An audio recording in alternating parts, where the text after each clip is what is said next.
जी बिस्मिल्लाहिर्रहमानिर्रहीम। अस्सलाम वालेकुम दोस्तों, कैसे हैं आप? नहीं जी, आपसे कमिटमेंट की थी कि इंशाल्लाह फिर जल्दी मुलाकात होगी। तो मौसम अच्छा था लाहौर का, तो मैंने कहा आज आपको बताऊं कि जो एवरी केज होता है, बेसिकली जो फ्लाइंग केज है जिसमें आपने अपने जो चिक्स हैं उनको तैयारी के लिए छोड़ना है, वो कैसा होना चाहिए, उसकी डायमेंशंस कैसी होंगी, उसमें वो केज बनवाते वक्त हमें एवरी केज बनाते वक्त कौन कौन सी चीज़ों को मद्देनजर रखना चाहिए। तो वो मैं आपसे कुछ पॉइंट शेयर करूँगा कि अगर जो भाई भी बनाना चाह रहे हैं वो इन पर गौर करेंगे, इंशाल्लाह बड़ा फ़ायदा होगा। क्योंकि देखें यहाँ पर ही उन्होंने ग्रो करना होता है, अगर उनकी ग्रोथ अच्छी होगी तो वो अच्छे हेल्दी बर्ड बनेंगे और हेल्दी बर्ड ही अच्छी ब्रीड के काबिल होता है। तो ये जो एवरी का मैं कंसेप्ट बताने जा रहा हूँ आपको, ये पिजन्स के लिए भी है, ये बजरीगर के लिए भी है, ये कॉकटेल लाबर्ड सभी के लिए, सभी भी एप्लीकेबल है ये वाले। ठीक है, सबसे पहले हमने देखा था इसमें डायमेंशन, इसकी जो इसका रुख किस तरफ होना चाहिए। अब जिस तरह मैं खड़ा हूँ, ये मेरे बिल्कुल सामने मशरिक है, ठीक है, और ये मगरिब है, यानी जैसे सूरज निकले सुबह तो जो सूरज की करने हैं वो आपके शर्ट में आनी चाहिए, ठीक है, ताकि जो बर्ड है वो नेचुरल जो विटामिन डी है वो खाए गर्मी में भी। ठीक है, मैं गर्मी से बताऊंगा कि आप देख रहे हैं मैंने ग्रीन नेट लगाया हुआ है और ये मैंने थोड़ा सा हिस्से पे ये मैंने चिक भी लगाई हुई है, ये मैं आपको बाद में इसके बताता हूँ अभी इसके क्या पर्पसेज है इसके। लेकिन ये कि डायमेंशन जो है वो आपकी होनी चाहिए मशरिक की तरफ, ताकि सूरज की किरणें वो आगे आगे आएँ। सेकंड नंबर पे आती है हाइट इसकी, ठीक है, इसकी हाइट कम से कम जो है ना जी 10 फुट होनी चाहिए, ठीक है, 9 से 10 फुट, 8 से 10 फुट के दरमियान जहाँ पे आप बेहतर समझते हैं। अब इसकी फ्रंट से तकरीबन 8 फुट है और बैक साइड से ये तकरीबन 10 फुट है, यानी कि ऐसे ढलान की स्लोप सी बनी हुई है जो कि ताकि बारिश आती है तो वो सारी जो बारिश है वो नीचे आ जाती है, ठीक है। और ये शीट लगी हुई है जो कि जिसको जंग नहीं लगता, ठीक है। ये इसकी जो मैंने बताया आपको इसकी हाइट के बारे में। फिर इसमें जो मैंने सेफ्टी के लिए जो आयरन इंस्टॉल किया ना, ये वाला, ये हर 6 इंच पे मैंने एक सरिया लगवाया है, तो 3 सूत्र का सरिया है इसमें, ठीक है। अब ये 3 फुट का एक पल्ला है, यानी कि 1 फुट, ये 2 फुट और ये 3 फुट का पल्ला एक है, और हर 3 फुट के पल्ले के नीचे मैंने एक बहरा या मोटे एंगल का जमीन में रबर बोर्ड लगा के मैंने उसमें बहरा लगवाया, ताकि इसका जो स्ट्रक्चर है वो लेंटर में मैंने रबर बोर्ड से उसको बेल्ट करवा दिया, ताकि अंधेरी आए, तूफान आए तो अल्लाह की रहमत से ये खड़ा रहे। टेक्निकल पॉइंट्स में क्या है, पॉइंट ये समझने वाला है कि जो सरिया होता है ना, जाली कट जाती है। ये मैंने सरिया लगवाया गोल वाला, ये बिल्कुल आपने गुलाई वाला लगवाना है। अगर आप चौरस वाला लगवाते हैं तो उसको रैंच पकड़ लेता है, स्क्रू रैंच जो है ना वो उसको इजीली पकड़ लेता है, और जो चोर होता है वो उसको रैंच फंसा के इजीली जब आगे पीछे करेगा तो इसको डैमेज करने का इसको अंदेशा है। लिहाजा आपने जब भी इंस्टॉल करवाना है सरिया इसमें गोल होना चाहिए, ना कि चौरस होना चाहिए, ये इसमें टेक्निकल पॉइंट था। और हर 3 फीट में मैंने बता दिया, 3 फुट का एक पल्ला बनवाया, जैसे आप ये देखें 3 फुट, ये मेरी 13.5 फुट की एक इसकी जो ना विड्थ है, फ्रंट है इसका, ठीक है, 13.5 फुट का एक है, 13.5 फुट का दूसरा है। ये मेल्स के लिए अलग पोर्शन है, वो फीमेल्स के लिए अलग पोर्शन है, ठीक है। और मैं भी आपको बताता हूँ कि इसमें स्टिक्स पर आपने कैसे रखनी है, किन डायमेंशन पर स्टिक्स रखनी है ताकि उनका जोर लगे और उनकी ग्रोथ हो। 3 फुट का पल्ला बनवाने का मकसद ये है कि कल को अगर आपने घर शिफ्ट करना है, कोई ऐसा मामला है, इजीली ये पल्ले बनवाएं, ये टांके लगे हुए हैं, इनको रिमूव करें और आप इसको जहाँ मर्जी दोबारा री इंस्टॉल कर सकते हैं, ठीक है। इसमें आपने जो नीचे ज़मीन से आपका 2 से 3 रद्दे लगवाने हैं आपने। इसका फायदा ये होगा कि जब बारिश जो है ना, अब देखिए आज बारिश हुई है लाहौर में, एक भी कतरा अल्लाह के फजल से अंदर नहीं गिरा, क्योंकि जब अंदर पानी कतरा गिरेगा दाना भी खराब होगा, बीमारियों का बायस बनेगा और स्मेल वगैरह आएगी, ठीक है। लिहाजा आप मैंने 3 रद्दे लगवाए हैं और प्लस्तर करवाया है, और अल्लाह का शुक्र है कोई भी जो बारिश का कतरा वो अंदर नहीं जाता, ठीक है। इसके जो मेन डोर के लॉक्स हैं, ठीक है, अब मैं आपको बताता हूँ। ये अगर आप सिर्फ सेंटर में इसको लॉक लगवाते हैं यहाँ पे, तो कोई जो चोर है वो यहाँ पे सरिया डालेगा, उसको ऐसे तोड़ देगा पकड़ के, या नीचे सरिया डालेगा, ये देखिए इसमें कितना प्ले है, तो इसको तोड़ देगा पकड़ के। लिहाजा आपने एक लॉक यहाँ लगाना है और एक आपने लॉक यहाँ पे लगवाना है, ठीक है। ये जब आप लगाए होंगे तो इंशाल्लाह यहाँ से जो चोर है वो इसको नहीं तोड़ पाएगा। और आपने यहाँ पे कभी आप आउट स्टेशन गए हैं, कहीं और शहर में गए हैं, तो आपने बच्चों के लिए एक ऑप्शन रखनी है यहाँ पे छोटे दरवाजे की दाने पानी के लिए, ताकि आप अगर घर में नहीं भी हैं तो आपको अंदेशा है, आपने कोई फोस्टर पेयर छोड़े हैं फ्लाइंग में या कोई उड़ने वाले कबूतर छोड़े हैं और आपको डर है कि यार वो उड़ ना जाए कहीं, या आपके ऐसे पैरट्स हैं, तो आपने ये सेकंड ऑप्शन ये ज़रूर रखनी है। ये 1.5 फीट का मैंने जो है ना एक दरवाज़ा रखा हुआ है, जिससे मैं ईजिली जो दाना पानी या मेरे बच्चे जो है मैं घर ना भी हूँ तो वो कर लेते हैं। फिर इसमें जो ये आपने लाजमी करना है, ये ड्रेन के होल छोड़ने, देखिए आप देख रहे हैं यहाँ पे कुछ पानी पड़ा हुआ है, ठीक है। अगर थोड़ा बहुत पानी कहीं से चला भी जाता है, ये पानी वैसे ही खड़ा है, ये ड्रेन का होल आपने यहाँ पे छोड़ना है, एक ड्रेन का होल मैंने वहाँ पे छोड़ा, और एक मैंने इसके सेंटर में जो मैंने एक ब्रिक्स की दीवार की है ना, इसके सेंटर में वो मैंने एक बीच छोड़ा है, तो अगर कभी इस साइड की बारिश आ जाती है तो वो पानी अंदर ना रहे, वो ड्रेन से वो बाहर निकल जाए। ठीक है, इसके अलावा आपने ये काम करना है कि इसके अंदर आपने चिकों के लिए हुकें लगवानी है। ये देखें ज़रा, यहाँ पे एक हुक लगेगी, ये देखें, और एक हुक मैंने यहाँ पे लगवाई है। इसको यहाँ पे एक स्प्रिंग लगता है, जो कि आप जो रक्शे वाला जो है ना, जब आप कभी आपने ऑटो रिक्शे पे सफ़र जब किया होगा वेस्पा रक्षा पे, तो उसको जो स्प्रिंग लगता है दरवाजे को, बेसिकली यहाँ पे वो स्प्रिंग लगता है। उसका पर्पज़ ये है कि जैसे आप दरवाज़ा खोलेंगे वो ऑटोमेटिकली दरवाज़ा जो है वो बंद हो जाएगा। ठीक है, मैंने भी नहीं इंस्टॉल करवाए क्योंकि मेरा भी केज बहुत मैंने लगवाना था अभी। तो ये आपने एक ऑप्शन ये वाली रखनी है। इसके बाद आपने इसकी जो आ जाती है बैक साइड की वेंटिलेशन वाला, आपको दिखाते हैं आगे आए ज़रा कि इसकी बैक साइड पे भी मैंने टोटल जो है ना, ये देखें, ये जाली लगी हुई है। ठीक है, ये जाली है और पीछे जाली में भी फिर सरिये लगे हुए हैं सेफ्टी पर्पज के लिए। और जो पीछे मैंने एक शीट लगवा दी है जो तकरीबन 1 फीट पीछे है, ताकि वेंटिलेशन भी आती रहे और उधर से बारिश भी ना आए। ठीक है, तो ये इस तरह से आप इसमें अल्हम्दुलिल्लाह चारों तरफ से इसको तकरीबन वेंटिलेशन जो है वो पड़ती है। इस तरह आपने जब भी बनवाना है तो इसकी बैक साइड पे बिल्कुल दीवार है, तो दीवार चुनवा के उसके पीछे आपने शीट लगवा देनी है। ठीक है, ये उसका हो गया, हुक्स हो गया, बैक साइड वेंटिलेशन हो गई। और फिर आपने बैक शीट लगवा दी इसको रेन से रोकने के लिए, बारिश से रोकने के लिए। फिर आपने इसकी जो स्टिक्स हैं, ये बड़े टेक्निकल गेम है। ये देखें, ये 1.5 इंच की स्टिक मैंने यहाँ पे लगाई, ये ज़मीन से तकरीबन 1.5 फुट ऊंची है। ठीक है, फिर आगे फिर ये तकरीबन 1 फुट के फासले में मैंने एक और लगाई है, 1 फुट के फासले। अब वो देखें, बर्ड जो है वो नीचे से उड़ के आया है। जब बर्ड उड़ के आएगा उसके मसल्स जो हैं वो एक्सरसाइज होगी, उसका जोर लगेगा, उसको खाया पिया हजम होगा और उसकी जो बॉडी स्ट्रक्चर है वो सॉलिड होगा। माशाल्लाह ये जो बर्ड्स नज़र आ रहे हैं आपको, ये 8वें पार के, कुछ बर्ड्स 8वें पार के हैं और आप माशाल्लाह इनका साइज़ देख सकते हैं। इसी तरह मैंने सामने वो देखें 2 रोज सामने लगाई हैं स्टिक्स की, वो देखें बर्ड उड़ते फिर रहे हैं।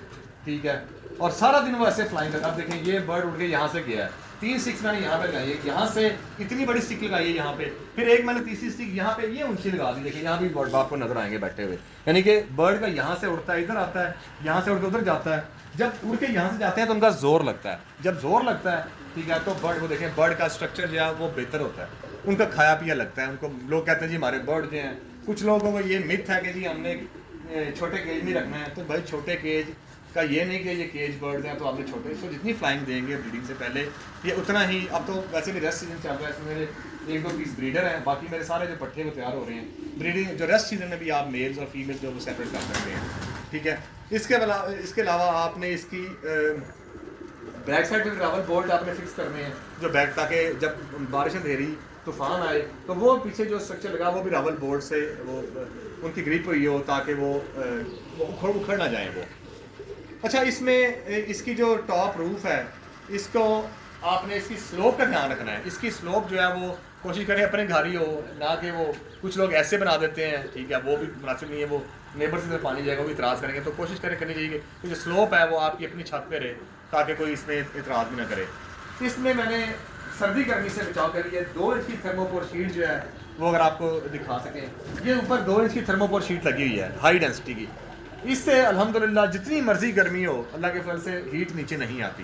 ये टोटल हीट अब्जॉर्ब करता है, ये जो शीट है, और ये टोटल यहाँ पे लगी हुई है। और यहाँ पे मैं आपको दिखाता हूँ इसमें एक और टेक्निकल पॉइंट कि ये यहाँ पे मैंने कैंची मरवाई हुई है इसको। ठीक है, ये 1 फुट का गैप है यहाँ पे।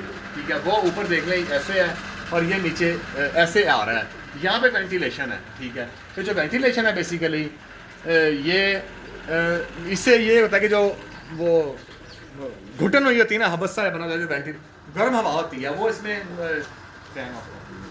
ये जो ये वाली वो है जो गैप है, उसकी वजह से बहुत हद तक जो गर्मी है वो हबस है वो ऊपर ही रह जाता है और वो नीचे वो शिफ्ट नहीं हो पाता। ये गैप रखना जो है वो बहुत ज़रूरी है, उसका मैंने बता दिया। हाँ, इसके अंदर आपने एक्सेस के लिए एक डोर देना है जी। ठीक है, फॉर एग्जाम्पल आप सफाई कर रहे हैं तो आपने ये देखें मैंने डोर दिया हुआ है। ठीक है, आप इजीली यहाँ से आए हैं तो आपने बर्ड छोड़ना है, आपके मेल या फीमेल मिक्सअप हो गए हैं तो यहाँ से छोड़ा, बजाय आप बाहर से जाके छोड़ेंगे, आपने इसको यहाँ से छोड़ देना है। ठीक है, ये जो मेरा सेटअप है, ये जब मेरे बच्चे सेल्फ होते हैं तो तब मैंने उसके लिए बनाया हुआ है। ये नीचे मैंने एक ना वो एक फट्टा रखा हुआ है, ताकि जो बच्चे हैं वो जब अभी जो ऊपर जंप लगा के नहीं जा सकते, वो नीचे वो देखें, आप देख रहे हैं छोटे बच्चे बैठे हैं, ये वो है जो आजकल में सेल्फ हुए हैं। तो ये बच्चे रात से गुजारते हैं, क्योंकि जो बर्ड है, परिंदा मैंने देखा है, ये ऊंची जगह पे बैठना कदरे अपने आप को सेफ्टी सिक्योरिटी फील करता है, ये समझता है कि यार मैं ऊंची जगह पे बैठ रहा हूँ तो मैं मतलब कि ज़्यादा सेफ हूँ मैं, ठीक है। तो ये कुछ पॉइंट्स हैं जो मैंने बताए। इसके अलावा आपने ये ध्यान रखना है, अब ये देखें ज़रा, एक स्टिक ये पड़ी है और एक स्टिक ये लगी हुई है, इनके मैंने सेंटर में दाने का बर्तन रखा हुआ है, इसके बिल्कुल नीचे नहीं रखना आपने। नीचे रखेंगे तो ये बीटें करेंगे तो उसके अंदर जरासीम पैदा होंगे और आपका दाना भी खराब होगा और आपके परिंदे बीमार डेफिनेटली होंगे। लिहाजा आपने पानी का बर्तन और दाने का बर्तन बिल्कुल इन स्टिक्स के नीचे नहीं रखना आपने। इसके अलावा सर आपने जो इसकी जो रात में मैंने लाइट का बंदोबस्त किया हुआ है, लाइट जो है वो रात को ऑन हो जाती है, ठीक है। वो उसमें ये कि अगर खुदा ना रात को बिल्ली आ गई है ऐसा मसला तो बर्ड आपका डरता नहीं है, ठीक है। वो रात को लाइट ऑन रहती है और वो उस इजीली जो बर्ड रात को गर्मी भी है दाना पानी भी वो मैनेज करते हैं लाइट ऑन, ठीक है। तो ये देखें लाइट ऑन है, ये बर्ड रात को खेलते भी रहते हैं, लड़ते भी रहते हैं, मस्ती करते हैं और दाना पानी पड़ा होता है तो सारी रात जो ये आपस में ये खेलते बोलते रहते हैं। अच्छा, ये अब आपने इसमें हुक्स भी इंस्टॉल करवानी है, ठीक है। अब ये हुक है, ये फ्रंट में हुक्स लगी हुई हैं सारी, ये जो हुक्स हैं ये मैंने सर्दियों का बेसिकली बंदोबस्त किया है, ठीक है। इसी तरह उसकी जो अंदर भी मैंने बैक साइड में हुक्स ऑलरेडी इंस्टॉल करवाई हुई हैं, ठीक है। ये आपने हुक्कें लगवानी है, ये आपको सर्दियों में इसका पता लगेगा कि सर क्या बेनिफिट है। अब ये देखें, अब आप कह रहे हैं यार सर्दियों में तो इसमें गर्मी में, मैंने गर्मी में एक चीज़ किसलिए लगवाई हुई है कि जब सुबह धूप पड़ती है ना तो 8-9 बजे बहुत जो है वो शिद्दत की धूप होती है, उससे दाना पानी जो है ना वो ख़राब होने का अंदेशा होता है। दाना अगर बहुत गर्म हो जाएगा तो बर्ड जो है उनको डिहाइड्रेशन या हीट वेव लगने का अंदेशा है, ठीक है। इसलिए आपने जो दाना है, दाना और पानी को छाँव में रखना है, दाना पानी छाँव में करने के लिए मैंने ये लगाई हुई है। और मैंने इसके आपने एक और काम करना है, इसके फ्रंट पे भी आपने ऐसी हुक्स लगवानी है जैसे मैंने ये लगवाई हैं, ठीक है। इसका फ़ायदा ये है कि आप जब ग्रीन नेट लगवाएंगे, ठीक है, एक तो इससे जो है वो धूप जो है यानी कि आपका काफ़ी हद तक इससे हवा भी क्रॉस होती रहती है और धूप ही जो है आपकी वो उस तरह से अंदर नहीं जाती, तो इससे थोड़ी बहुत धूप अंदर जाती है, ठीक है, लेकिन हवा इससे आगे हवा से क्रॉस होती रहती है। लिहाजा चिक भी आपने लगानी है थोड़े से हिस्से पे ताकि बर्ड धूप भी इंजॉय करे। और ये इसका एक पर्पज़ ये भी है कि ये बहुत ज़्यादा बारिश होती है जब, तो इससे बारिश अंदर नहीं जाती, ना डायरेक्ट धूप जाती है ना ही अंदर बारिश जाती है। और ये भी मैं आपको दिखाता हूँ, यहाँ पे भी आप देखें कि ये सेम वही पैटर्न है। ये बर्ड देखें, सब मैंने बताया बर्ड ऊपर बैठना पसंद करते हैं, जो बड़े बर्ड 5-6 सबसे पहले पहुँच चुके हैं अंदर, सारी फीमेल्स मेरी ऊपर बैठी हैं, ठीक है, ये यहाँ पे रात इंजॉय करेंगी। जो उससे कुछ छोटे बर्ड्स हैं वो सामने मेरे बैठे हैं, इसी तरह वो वहाँ पे एंड पे भी वो लगा दिए मैंने, वो स्टिक्स लगा दी हैं। तो बर्ड्स जो हैं वो सारे इस तरह फ्लाइंग करते रहते हैं ऑलमोस्ट सारा दिन, यहाँ पे वो मतलब ठापे मारते रहते हैं और इन्जॉय करते रहते हैं। यहाँ पे आप देखेंगे मैंने इसको यहाँ पे भी वेंटिलेशन दे दिया है। ये मेरा ब्रीडर सेटअप है, ये मैं आपको फिर इंशाल्लाह इस पर अलग से वीडियो बना के दिखाऊंगा। तो यहाँ पे जो है वो मैंने फिर उसको दे दिया है एक वेंटिलेशन के लिए पूरी जाली दे दी है और उसमें सेम यही वाला मैंने 3-3 फुट के जो पल्ले हैं वो लगवा के और उसमें सरिये लगवा दिए हैं और उसको मैंने इस तरह से नीचे ब्रिक्स लगवा दिए हैं। ब्रीडर सेटअप इंशाल्लाह फिर बताऊंगा कि ब्रीडिंग केज कैसा होना चाहिए, ब्रीडर सेटअप कैसा होना चाहिए, उसमें वेंटिलेशन कैसे होनी चाहिए, उसकी जाली कैसे होनी चाहिए। तो आपने इसको पेंट भी करवाना है, ठीक है।